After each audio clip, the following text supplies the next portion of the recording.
that there are a number of functions. The NTA are responsible for a number of railway functions in association with Irish Rail. So the three issues that I'm going to deal with are the Dublin Rail, the Sligo-Dublin Rail, and also the opening of the Western Rail corridor.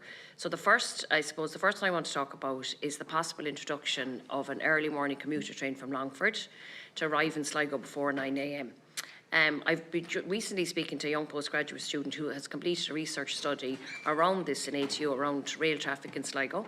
Her findings are surprising, and there's actually a simulation of her work, how it could be viewed on her website, which I'd be very happy to share with you. It's really interesting. But, you know, I suppose there is a train from her evidence and her research saying that there is a train available in Longford at this time, and also that there's staff there. There are staff available in Longford. So it would be that the train would arrive in at possible, it would be 8:19 at little or no extra cost, really. As far as her feasibility study has been, has been proven this. Because at the moment, the first train that arrives into Sligo is 10:16. And this is having a significant negative impact on students, workers, people wanting to attend morning appointments. And because we have a student housing crisis in Sligo, this would really alleviate a lot of that. So I'm just wondering, is there any way that, that you would really take this on board? Because it seems to me like an easy win.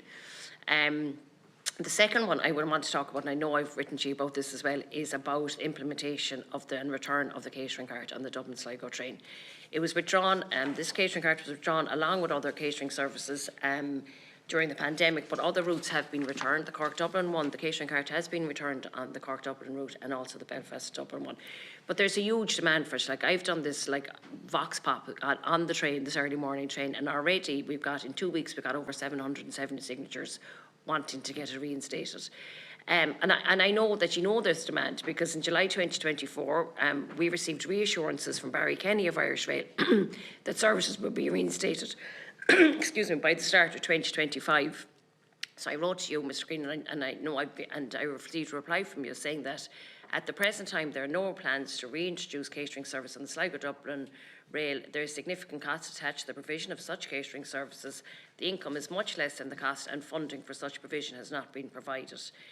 And accordingly, Irish Rail are not in a position to offer such services. So then I inquired what the cost of the service was before it was withdrawn, and what the estimated cost would it be to reinstate the catering services. The response from yourselves said that Irish Rail was in a better position to answer my question, and they transferred as an FOI to Irish Rail on April 17th, and I've yet to hear a response from this. However, I did hear back from Irish Rail regarding a subsequent question that I asked about the cost of operating the Cork-Dublin catering service, which resumed in May 2023. And the response was far from reassuring. It was like that Iron Road Éireann contracts a third-party supplier to provide catering service on the Cork-Dublin line following a competitive tender, and any profits or losses are incurred by them directly.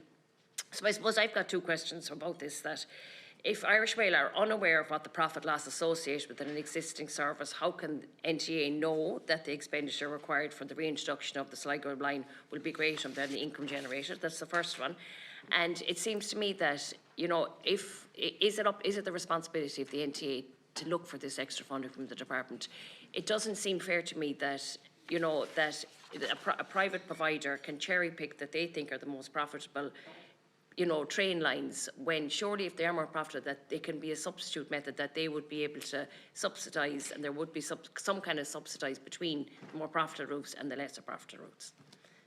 Thank you. There's a lot to unpick. There's a lot, and I'm coming back, yes. My recollection, I'm going to say it's a recollection, is that the service on the Belfast to Dublin and the Cork to Dublin, that was the subject of tender process, and it wasn't a case that somebody willy-nilly said, walked in to do it. That's my understanding. In regard to the other areas of network, I know that we got information from Irish Rail that this was just loss-making, full stop, and I can't recollect had they run a tender competition which identified that or not. I think they had, but I can't say that with a total certainty. But one way or another, it became clear that it was a loss-making activity, and at a time where we're struggling to find the funding to roll out all the local link services that you heard mentioned here and so on, it became difficult for us to be able to say, well, let's put the money into the catering services, and we haven't been able to do so. And that is the position on it. Could I come back in just for a second with that? I suppose I just want to press the urgency of this, even if it wasn't a catering cart, even if there was a vending machine put there, because the first train leaves Sligo at 20 to 6, and people are travelling from Donegal, people are travelling from all around, because we don't have cancer care services anywhere in the northwest. There's a lot of people going to hospital appointments to Dublin, so there's no shops are open by the time we get on the train.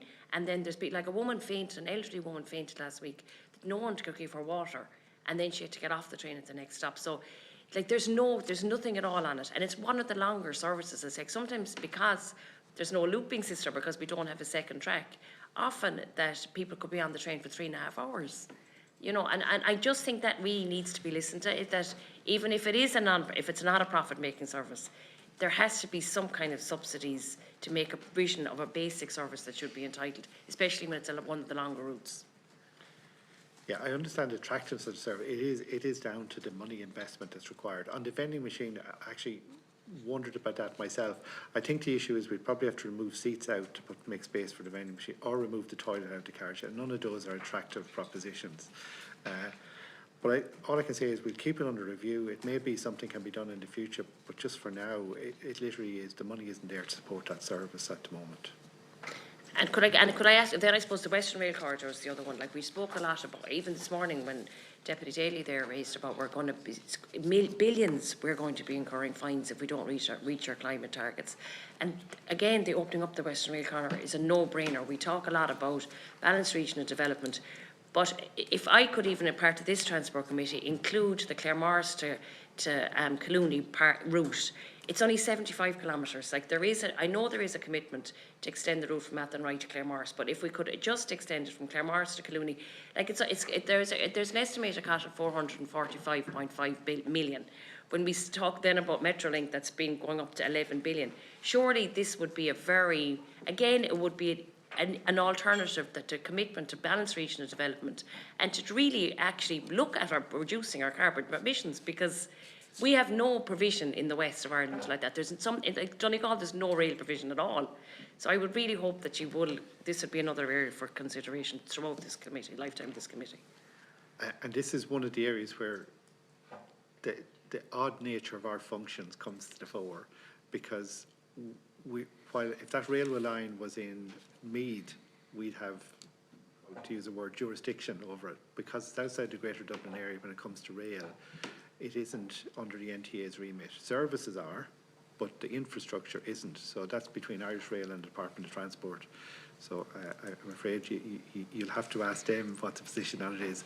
I know, as you know, it's included in the All Ireland Rail Review for delivery, but the exact position on that delivery, I'm afraid we don't know. Thank you. Senator Mark Daly.